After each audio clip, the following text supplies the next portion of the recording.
Haleluya.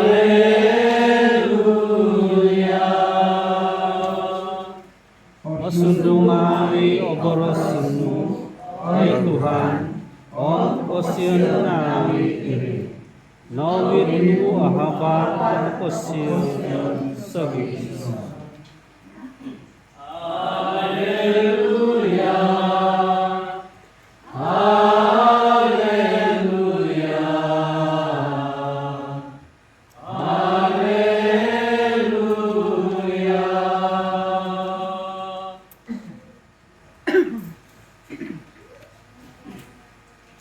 Yang penat teko Tuhan, Dabay na ang sajur. kepenghabaran leberos sebitu ada Tuhan, mantat buk sinuratan isamti Markus.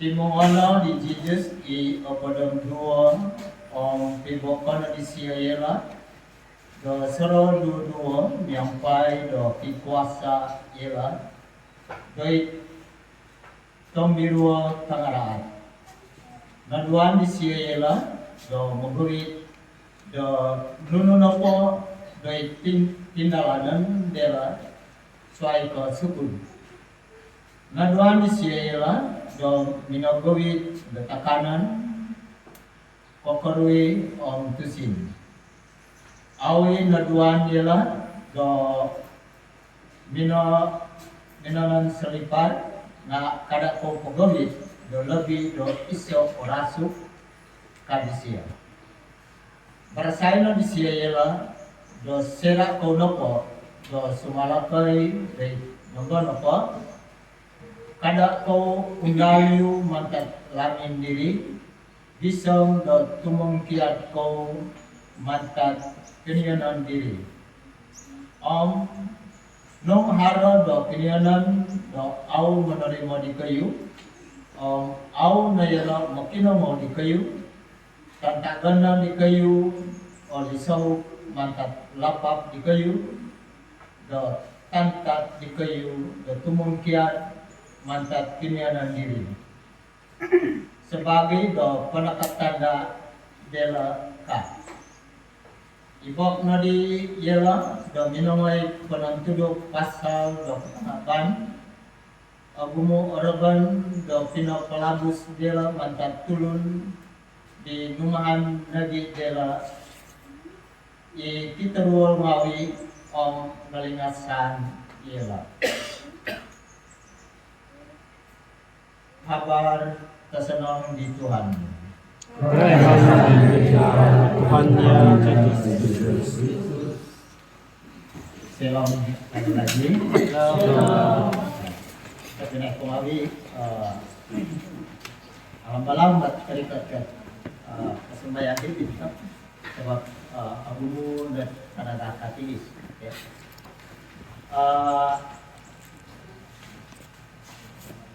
Saudara dan saudari yang terkasih dalam Kristus, kita dalam bangsa dulu, so, ada juga kaum yang tidak pandai Melayu, tidak pandai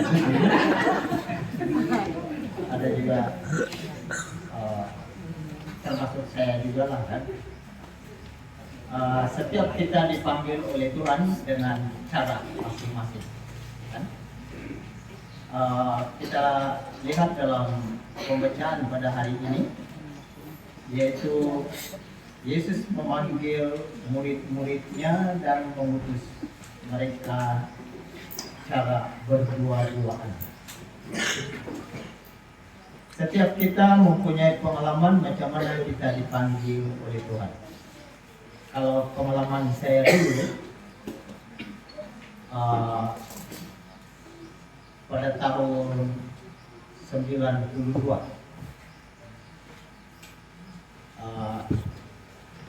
ada misa pemberkatan kawin. Kalau dulu pada buat pemberkatan perkawinan, lepas itu dia sambung terus dengan misa kudus. Kalau sekarang dihaskan, kalau berkat kawin tiada konsentrasi. Dan saya awal pergi gereja. Saya sampai di gereja baru ada satu orang di altar, belum ada umat lain. Jadi saya terus pergi depan. Ada Primus Joel. Ada saya pergi pemecahan. Ada tengok saya. Betul-betul Pak kalau mau pergi pemecahan? Betul pada. Tapi ini dusun ini. Dusun pun boleh Bapak belajar. Tapi bukan dusun. Kedajan Bah, ini Alkitab. Dia kasih tengok saya itu Alkitab. Alkitab yang Kedajan itu, siapa ada Alkitab Kedajan di rumah? Tidak kan? Pada kasih tengok, ini Kedajan ini, bukan dusun. Ini Kedajan. Kedajan pun belajar melihat pada saya bilang. Jadi pada tengok lagi saya, habis dia pun heran kenapa saya berani begitu pergi pemecahan. Wah, saya kasih benar kau pergi pemecahan, tapi ingat kalau kau salah membaca, lain kali saya tidak lagi bagi kau. Oke Pada, saya gembira. Jadi tadi ini anak baru bilang, Angkol, saya baru pertama kali pergi membaca ini. Bila lagi kita mau melangkah, kan? Bagus lagi sekarang tuh dusun. Kalau dulu Kedajan, pada buka lagi Alkitab sudah Kedajan. Terus saya pergi membaca, lepas misa, mendiang katekis Rosa dia pergi kembit saya. Antul, pada bilang kau ikut katekis. Kenapa tiba-tiba kena suruh pergi ikut katekis? Ya, pada suruh Pak. Saya tanya, ada betul Pak? Mau dapat tanya. Pikir ada mau tanya. Kau pergi ikut dulu meeting katekis supaya kau tahu lama-lama. Jadi mula-mula saya belajar dari tadi kala. Saya pergi ikut katekis. Mesorat, bukan melayani, pergi mesorat dulu. Pada bagi alawan 20 ringgit untuk tambang pulang. Kami dulu sama si Geron, tiap kali kami pergi meeting ada 20 ringgit juga lah. Jadi lepas itu saya tanya Pada, apa yang perlu saya buat Pada? Kau mengajar saja di sekolah minggu lah. Jadi di sanalah saya mulai belajar, mengajar dan lama-lama saya kena suruh belajar memimpin ibadat sabda. Saya ikut katekis Linus. Dan bila satu kali saya sampai di Nambayan, katekis Linus dibilang, katekis mari ikut saya.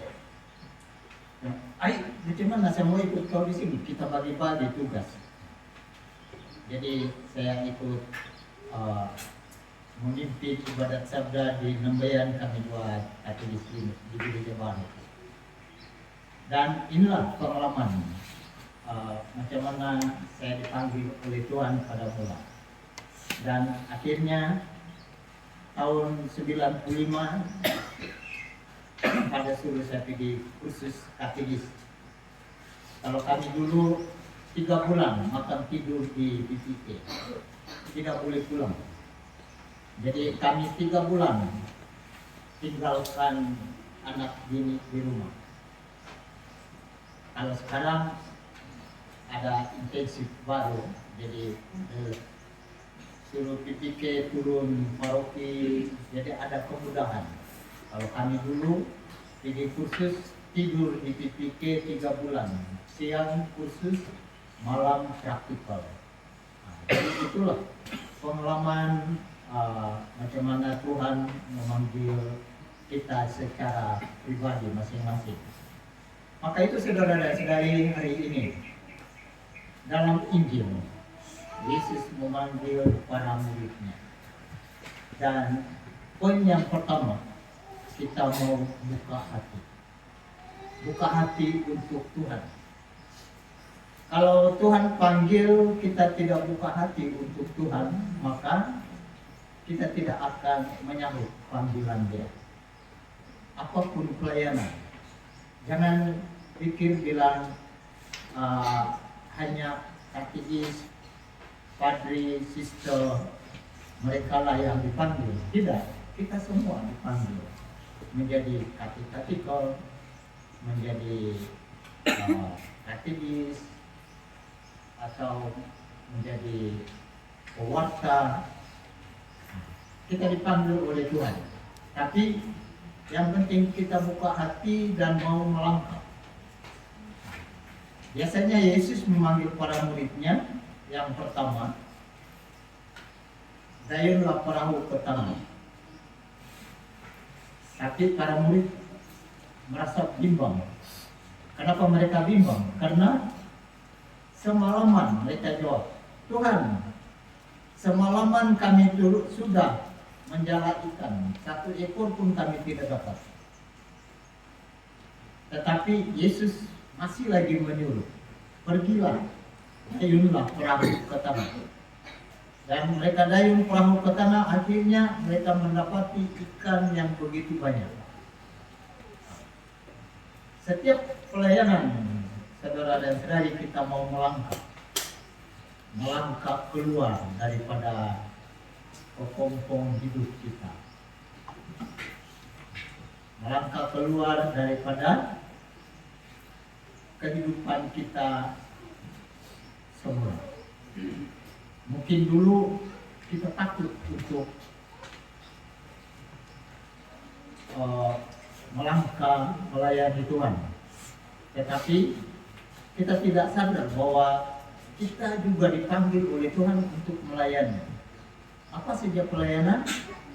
Sekarang banyak sudah pelayanan. Jadi kita mau melayani Tuhan, dan bila kita melayani Tuhan, saudara dan saudari, bukan kita adalah orang yang terguling, tetapi kita dengan kerapuhan kita, dengan kekurangan kita, dengan kelemahan kita, kita berani menerima cabaran mau melayani Tuhan. Bukan karena kita sudah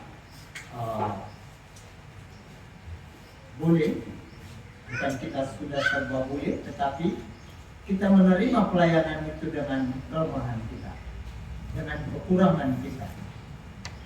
Maka melalui pelayanan kita dipulihkan, melalui pelayanan kita dibangun semula.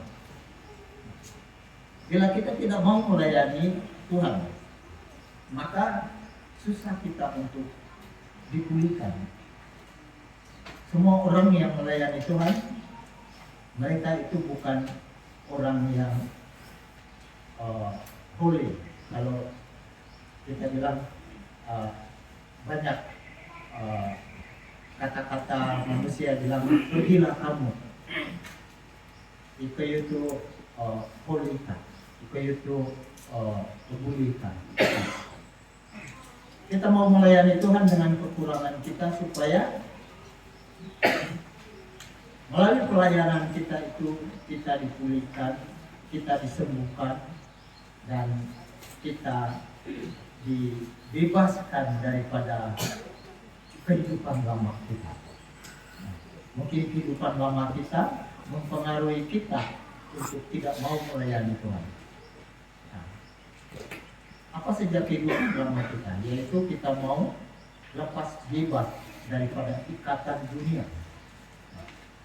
Kadang-kadang banyak orang mempunyai banyak alasan. Karena may tingkah hilo gereja, Allah waramoyon, alasan dengan kerja harian. kebanyakan kerja harian mengikat hidup kita untuk dekat dengan Tuhan. Tetapi banyak kenapa manusia mempunyai keterikatan dengan aktiviti dunia. Bila kita terikat dengan aktiviti dunia, saudara dan saudari, kita sukar untuk lebih dekat dengan Tuhan. Walaupun kita dari pagi hingga ke petang, ada kalanya kalau pergi memotong jam 2 lagi pergi memotong, sampai malam, sampai jam 10 malam baru pulang rumah. Tetapi semuanya itu pekerjaan kita rutin harian itu hanya di dunia. Kita tidak akan bawa pekerjaan kita itu pergi menghadap Tuhan pada suatu hari nanti. Tetapi kita bagi masa untuk Tuhan dan untuk kita. Arti lepas bebas berarti bukan kita tinggalkan kehidupan kita, pekerjaan kita, rutin harian kita, tetapi kita membagi masa untuk rutin harian dengan pelayanan untuk Tuhan. Karena setiap pelayanan untuk Tuhan kita akan diberkati kehidupan kita akan dilimpahkan rahmat di dalam kehidupan kita, dan biarpun pelayanan kita dengan rutin harian kita bagi-bagi, tetapi kehidupan kita di dunia ini akan kita tinggalkan dan kita akan menerima kehidupan baru. Dan inilah saudara dan saudari, bila kita lepas bebas daripada keterikatan kita dengan dunia, maka kita akan bersatu dengan Tuhan. Kita akan lebih dekat dengan Tuhan. Dan bila kita lebih dekat dengan Tuhan, kita diberikan karunia-karunia seperti para murid pada hari ini yang diutus oleh Tuhan, dan Tuhan memberikan mereka karunia untuk mengusir roh-roh jahat. Maka itu saudara dan saudari, bila kita melayani Tuhan, kita tinggalkan kehidupan lama. Kita tinggalkan semua yang menghalang kita untuk datang kepada Tuhan. Kita tinggalkan kerapuan, kelemahan, kelalaian. Kalau di study day kemarin bilang putusan daripada Sri Paus untuk hidup suci, untuk tinggalkan dosa. Dan disinilah saudara dan saudari, bila kita tinggalkan segala kerapuhan, segala kelemahan, maka kita akan dilimpahkan dengan karunia-karunia. Karunia di dalam setiap pelayanan kita mempunyai karunia masing-masing. Ada juga orang yang mempunyai karunia berkata-kata. Kalau dalam pembacaan pertama Nabi Amos, dia mempunyai karunia bernubuat. Dan bila kita hidup taat kepada Tuhan, kita dibagi karunia. Dan mungkin kita mengatakan apa itu bernubuat. Bernubuat adalah satu firman yang kita boleh melepaskan firman itu, apa yang dikatakan oleh Tuhan tentang kehidupan kita, perjalanan hidup kita yang akan datang. Itu namanya nubuat Tuhan. Jadi Nabi Amos dia mempunyai karunia nubuat.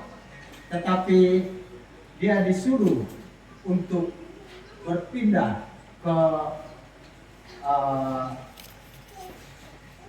suatu tempat di dalam pembacaan yang pertama. Dia disuruh pindah ke Betel. Tetapi Nabi Amos dia mengatakan, firman Tuhan mengatakan, saya harus bernubuat kepada orang-orang Israel. Dan nubuat itu adalah kita keluarkan apa yang Tuhan katakan kepada kita untuk orang lain, untuk mereka-mereka yang memerlukan. Misalnya, saya melihat Tuhan berfirman di antara kita di sini ada orang yang masih tertutup hatinya untuk Tuhan. Itu satu nubuat. Contoh saja. Dan banyak orang yang merasakan itu. Itu satu karunia. Dan karunia ini bukan hanya mereka yang dalam karismatik saja, tapi kita semua boleh. Kalau kita buka hati untuk Tuhan dan Tuhan tinggal dalam diri kita. Karena satu kali saya mengadakan saat teduh. Kalau di sini tiap hari Kamis, malam Kamis yang mau masuk Jumat Agung, kita mau jaga buat saat teduh, tapi kebanyakan orang malas buat saat teduh. Kenapa kamu malas buat saat teduh? Karena ada gangguan hidup kita. Saat teduh adalah saat di mana kita mau mendengarkan sabda Tuhan. Jadi bila saya membawa umat untuk saat teduh bergilir-gilir, dan ada firman yang mengatakan, ada di antara ibu-ibu di sini yang merasa sakit buah dada. Pada saat ini Tuhan sedang menjamah. Maka lain pada hari yang lain, seorang perempuan datang kepada saya, bilang, "Katis, saya merasakan apa yang kau lepaskan pada malam itu." Jadi itulah saudara dan saudari, bila kita membuka hati melayani Tuhan, kita dibagi karunia masing-masing. Maka itu saudara dan saudari, jangan takut untuk melangkah melayani Tuhan, apa saja pelayanan. Kadang-kadang orang merasakan ikut pelayanan, tinggalkan kerja. Tetapi Tuhan akan membagikan rahmat untuk kita bila kita membagi masa untuk Tuhan. Maka itu saudara dan saudari, firman Tuhan pada hari ini mengajak kita untuk membuka hati kita dan mau melangkah melayani Tuhan. Apa saja pelayanan, jadi tukang sapu, jadi tukang susun bangku. Kebanyakan orang awal datang, dia tukang susun bangku, tukang sapu gereja. Kadang-kadang kita melihat, ini kok kerja di modern nila menapu. Kita semua pun boleh kerja.